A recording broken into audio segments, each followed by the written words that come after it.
Hey, what's up mga idol, mga kabowlers? Okay, nanapod na diri kay nanapod tayo napilian nga hatagan nato og jersey, no? Kini sila si Gisnar Dalaget Cordelia, si Gabriel Baldapan, si Ibanez, Baldapan Ibanez, nya si MB di Binagracia. So silang tulo ato ang matagaan og jersey, no? Pero before dato sila hatagan og jersey, ato sad sila nga tan-awon or i-check nato ang ilahang Facebook account kung tinuod ba gyud nga nagsuporta sila nato. Okay, so kung tinuod nga nagsuporta sila nato, nakuha nila nato nila ato ang mechanics, so automatic paldo sila sa atong jersey. So inana lang kasayon. So simple ra magud kayo ang atong mechanic. Una mag-react ka, ikaduha mo comment ka, dayon i-share nimo ang ato ang mga video.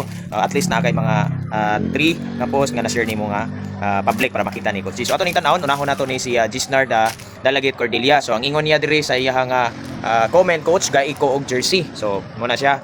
Okay? Nya ato siyang i-check mga idol kung tinuod ba gid nga nag-follow siya sa ato ang